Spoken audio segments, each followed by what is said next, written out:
Welcome to Youth Today on Television Nigerian. My name is Caesar, and as always, the program is aimed at inspiring, informing, and getting young people involved in both common and national issues. Today, we will be discussing a very topical issues as it relates to this country. There is a popular saying that the knowledge of your problem means your problem is half solved. But in the case of our country, Nigeria, it seems to be a problem to even discover or know our actual problems.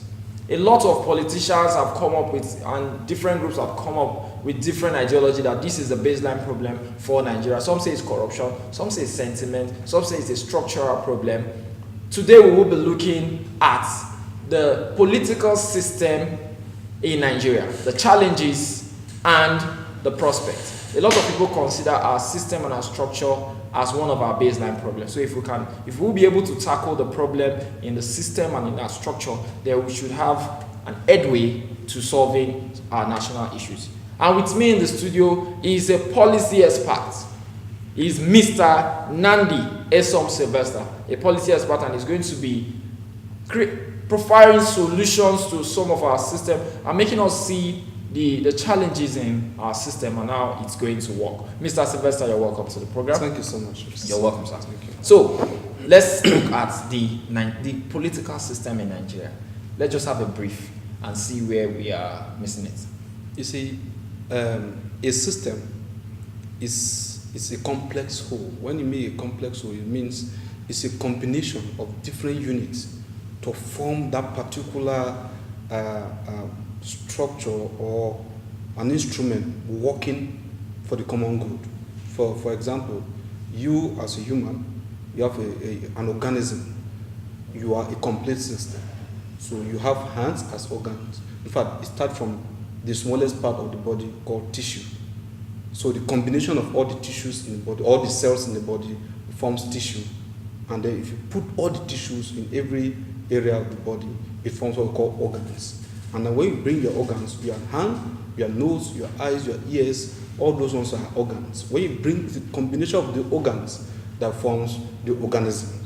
Now that is how it is in the political sphere, where you see there are political subsystems, and there are substructures that must come together to form a system.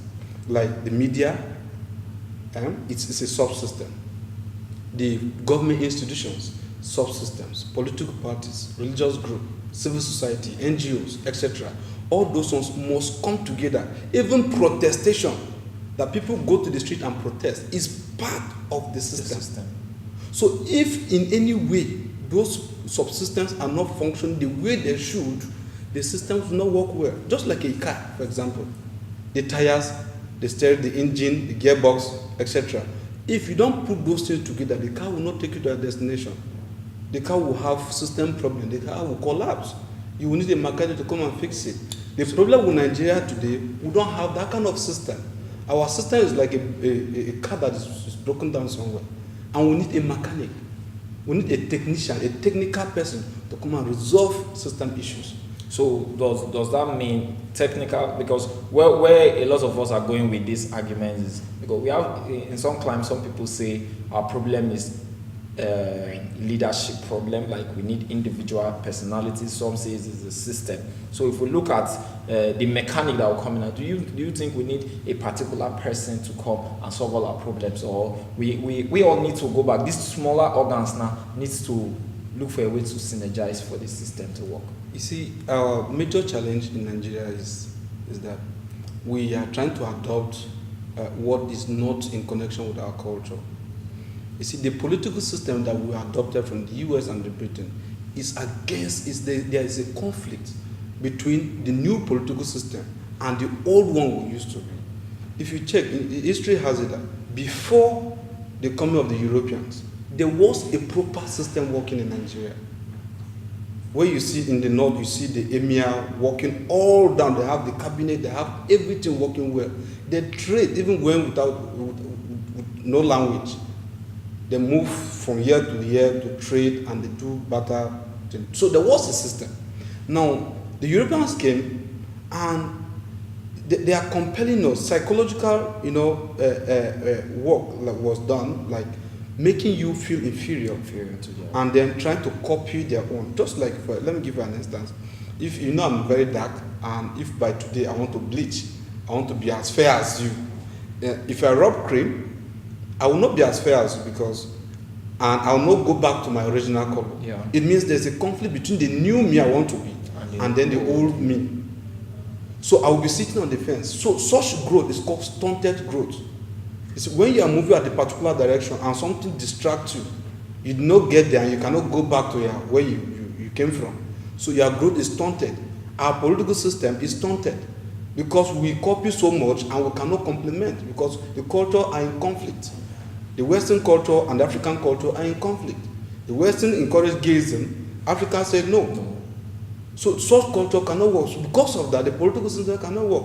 But look at in China today. China adopt a system that is in connection with the culture. And that is where they are today. There's freedom of speech, but you can't stay anywhere in China and begin to talk anyhow because it's against their culture. But how can we do that? Seeing that we have mixed, diverse culture, diverse way of life, and most people will argue that Mungo Park and the rest, they are the problem. While others will say, okay, they have to just marry us and give us this population, which is one of our biggest strengths. So now that we have diverse culture, how do we use this culture? Because you seem to say culture, our way of life. Now we have diverse, and some people will even say that's our problem, different way of life. You see, in Nigeria, we do not have a collective culture. But if you check, there are some areas in every culture that are uniform, such like bride price. Every culture in Nigeria must pay bride price. So there are some areas that you don't pick, you pick here, you see that these ones are uniform. Now, the political system is not talking about going against the culture. It's how to fine-tune the culture to work together with the new system we're bringing, or the political system we want to adopt. That is the major challenge. And if you recall, in other countries of the world, like Ghana, Singapore, or even Tanzania, we've had national leaders in those areas. But in Nigeria, we never had any national leader. If there's any, name one. Zik was for the east. Awolowo was from the west. And Ahmadu Bello is from the north. So they were talking about regional areas, regional interests. We've never had a national leader that would say, this is what we like Kwame Nkrumah, Lim Kuan Yew of Singapore, Julius Nyerere of Tanzania. Those are national leaders that came and say, no, this we must do it.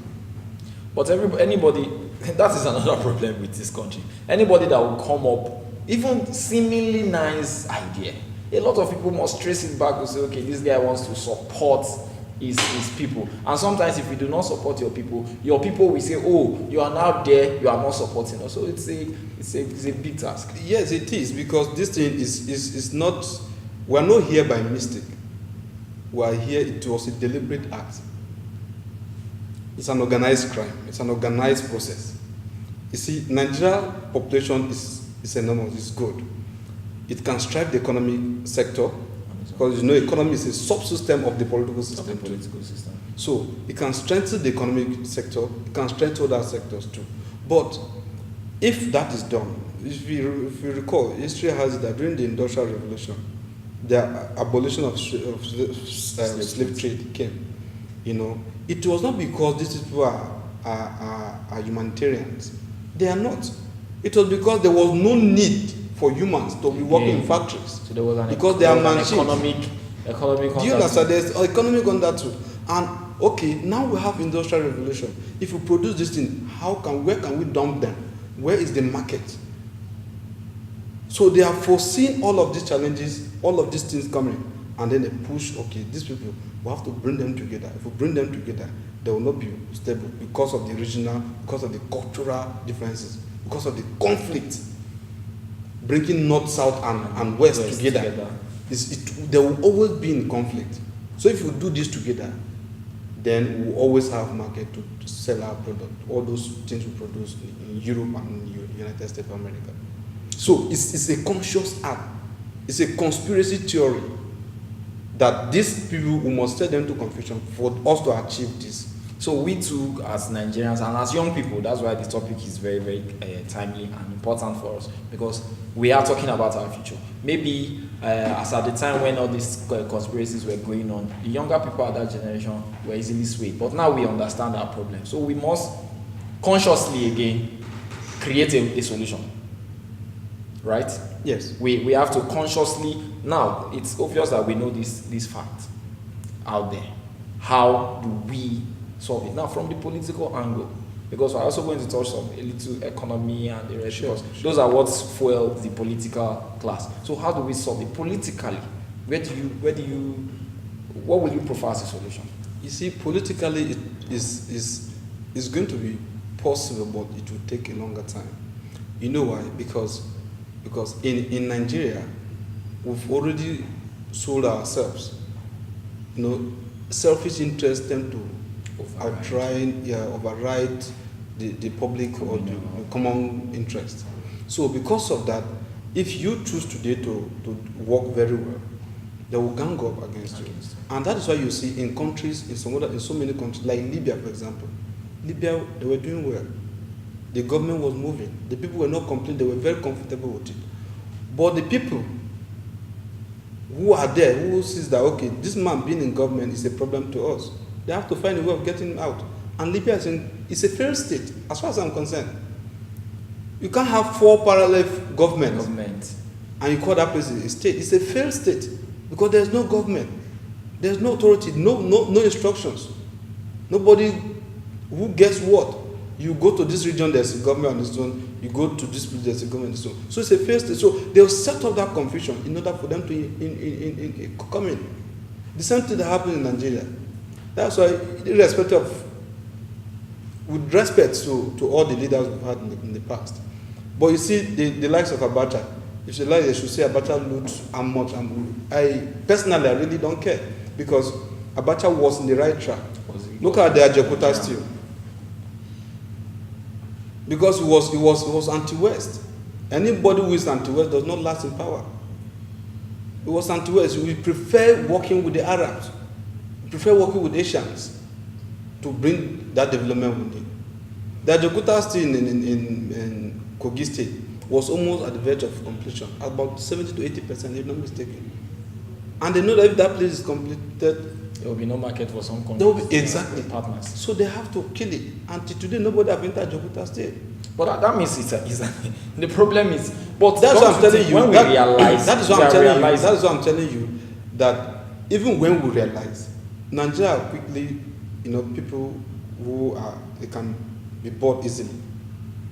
Just to flash some dollar in front of anybody, they will just say, okay, this one can take care of me and my family, and the people will not speak again. How many people speak? Look at Oshomole, for example, when he was in Labour.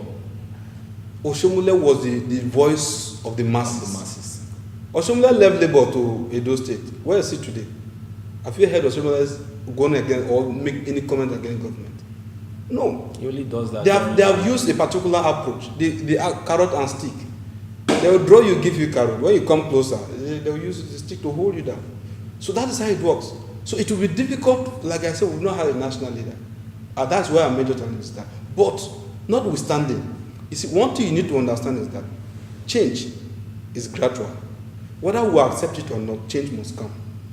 It's natural and it's constant. You don't have to campaign for it. You don't have to campaign for it. Change must come.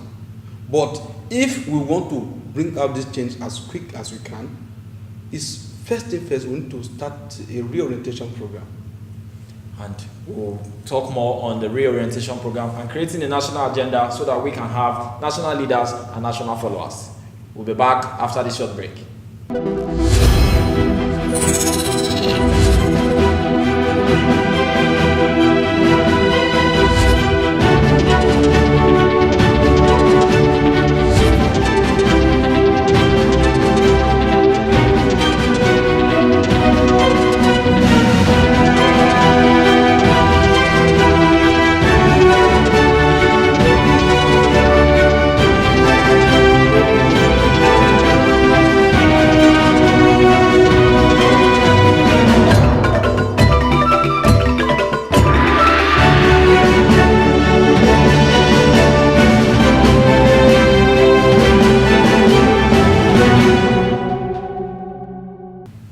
Welcome back. It's still Youth Today on Television Nigeria, and we're still discussing political system in Nigeria, the challenges and prospects.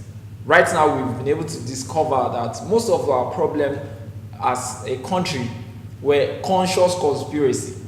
And as young people, it's up to us to consciously create solutions. Now, 2019 is approaching.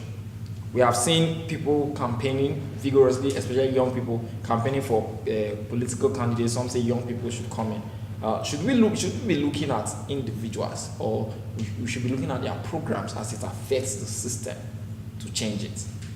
You see, we don't have to be looking at the individual. We should be looking at those institutions where those people are coming from. For instance, if you pick, say, Caesar, you were in maybe CBN. We'll look at how is CBN, how do they operate, what are the modus operandi of CBN, how do the system in CBN works. It's only that way we will know if you'll be able to govern or not. If you are coming from a particular state, we'll look at the state. It's not something we can conduct the research. We'll look at your state and say, okay, in Lagos State, what have you done? Let's pick the governor of Lagos State, for example. He's in Lagos State, what have you done? What did you do? How much were you having? But there seems like, I always have this argument, there seems to be a problem. Some of these technocrats seemingly were coming from a very good background. And as soon as they get into this national politics, that's where I have a problem with. I think that we have a system, a very big system problem. Now they come into this system with good CVs, and they are not to be. You see, when you mention technocrats are experts in various areas. Now, technocrats are not too good in government, because look at Erifai, for example. When he was the Minister of FCT, he worked excellently well, right? He carried out a lot of activities, structuring and a lot of infrastructural development. But in Kaduna State, there are a lot of crises. Do you understand? So if it comes to do with government, you need to look beyond technocrat. You need to look, you see, we have leaders in all of these individuals. We have leaders. And the very first area where you begin to see who is a leader or who is a good leader is doing the appointment. If you are a governor and you are appointing your commissioners, who do you appoint as your commissioner? Look at the present government now. The government is struggling because we're putting square peg in round holes. You can't give somebody who studied law energy. You give someone who studied medicine infrastructure or housing. You give them agric. Somebody who studied French, you give them agric. It's a round hole in a square peg. I'll be a square peg in a round hole. Do you understand? So those are the challenges. So if you want to look at the area, you look at somebody, where is the person coming from? Look at what's the antecedent? Their campaign team right now. What is the campaign team? Because that is where the structure starts. That is where the system starts. Where are they coming from? What is their structure? Who is their campaign organizations? How do they fit in those campaign people? Do you understand? And how are their programs running? From what end to what end? Because in a system, there's time. You cannot just be doing things by accident. In Nigeria, we are reacting instead of being proactive. So that's the situation with Nigeria. But given 2019, for me, I'm looking at from the perspective of, okay, we should, young ones like us, we are the youths, we are the people who decide who gets what, when and how. So we need to look inward. We need to carry out individual research on those people that the society are bringing to us to vote. Whether from PDP, whether from APC, whatever party they are bringing. Or the third force. But we need to examine the characters that are coming, because we need to check your antecedents. When you were a governor, what did you do? What structure did you have? How many projects did you execute? And how much was allocated to you every month? How did you carry your people out? How did you carry your people? Security. Were you having a blueprint? Because you realize that people, like I'm sorry to say, with due respect to Mr. President, he came into power. It took him 4 months to appoint ministers. You wouldn't do that. Before you start running an election, you already have a list of who's going to be your cabinet. So it's part of the system. But you also have to consider the political influence and all that. You see, political influence is there for you. It's not there against you. It's for you. If you are coming under APC, yes, you must have reconciled this with the people that matters, the bourgeois, those ones that control behind the government. You understand? So after that, you now come out with, okay, this and this. You see, with due respect, you see Obasanjo. Obasanjo gave a lot of people appointments to their areas. Look at the ministers during Obasanjo's regime. FCT minister, finance minister, even CBN governor, the likes of Soludo, minister of information, Frank Nwoke Jr., and those are experts in those areas. And you see that there was actual transition, there was a movement in the government. But there's also that, I don't know why, if it's not just peculiar to Nigeria. You see, the problem, there's a politics of interest that the head must have to address. There's always politics of interest, because without interest, there's no politics. Even you as you're sitting down here, you have interest. And that's how you are politicking. I don't know what you are agitating for, but there's an interest. In as much as you have interest, how you go about it is politics.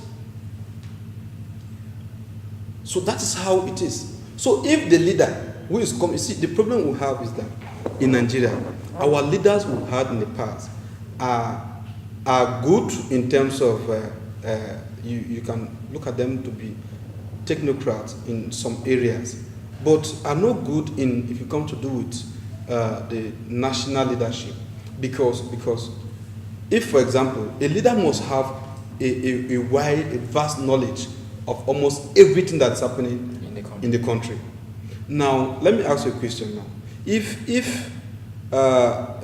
maybe now we're in the era of climate change, the weather is becoming too hot, trees are dying, animals are dying, even fishes no longer survive because of the weather.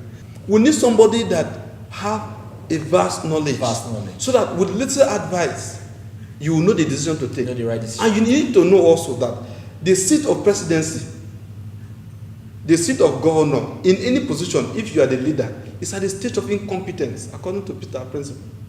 Incompetence. Incompetent. You need to. Yes, because elaborate. according to Peter principles, and it states that as a director in the particular department, you are the state of incompetence, because if you were in level 6, you were working so hard because you have to be promoted, and you move to level 8, you keep working hard. You want to work hard because you need that promotion, and they promoted you up to you get to a PAMSEC where there's no longer promotion. What do you think? You become lazy. You begin to diminish. So presidency, governors are the state of incompetence, because at that point, if you finish from presidency, where will you go? You have to go and stay at home. So what they do, that's why you have cabinet. You bring in people who advise you in those areas. All you need to do is to stay, listen to them, and take the most appropriate that suit that particular situation, because definitely you will have more than 10 options on your desk. So when we have the wrong people around these people in that state, they will not give the right advice. That's why we have problems. So the place of recruiting the people around you is one area that we need to. That's affecting the political system. So before we go, talking about national leadership, do you think as young people we need to create a national agenda? You see, and we set it as a benchmark for our political leaders. You see, the young people were incorporated in a society where we really do not have say. I will explain.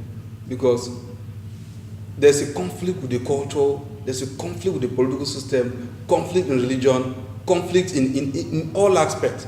Now, if you want to look at it critically, from what perspective are you bringing, come as a young person?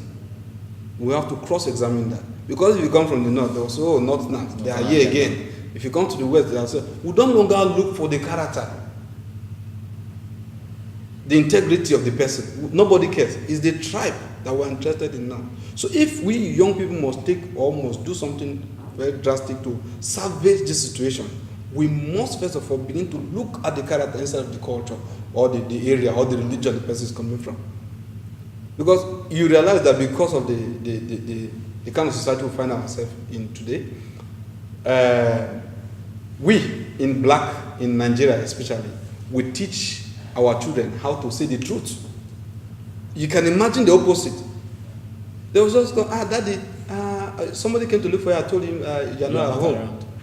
You say, no, Junior, next time tell them. Always tell the truth. Do you understand? Because a child was groomed into a society where there's no longer truth, no morality.